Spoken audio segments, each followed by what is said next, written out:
sevimli qonaqlarımızı dəvət edim. Dəvət edimi. İlk dəfədir.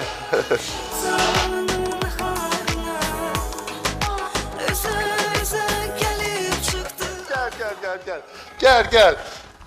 Təsəvvür qoy qırmızı mikrofonu götürüm. Qırmızı mikrofonu. Bizim bugünkü qonağımız jurnalist, eyni zamanda musiqişünas, pedaqoq, Yeganə Telman qızıdır. Yeganə xanım, sabahınız xeyir olsun, xoş gördük. Gününüz uğurlu olsun. Sabahınız xeyir Kamran müəllim. Sizi salamlayıram. Çox sağ olun. Azərbaycanı salamlayıram. Bəli, sizin verilişinizdə ilk qonağam.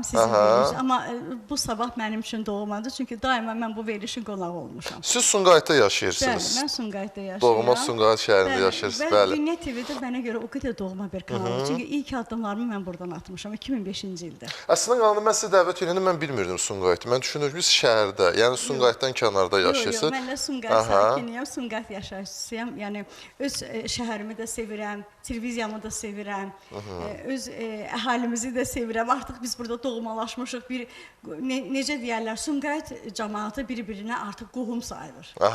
Bax, belə biz sayırıq. Çünki birimizi görəndə deyirik, mən səni hardasa görmüşəm. Artıq ikinci dəfə qarşılaşanda elə bir doğmalıq var Sumqayıt əhalisində. Bir də toydan söhbət saldınız, həmişə toylarda olur. Toyların yaraşığı Kamran qardaşımı bir daha təşəkkür edirəm. Çox sağ olun. Bir də yaxşı ki, Kamran qardaş bax, ev şənliklərinin yaraşığıdır. Dünən elə yeri gəlmişkən biz də toydaydıq. Mənə görə əziz olan bir qardaşın toyu idi.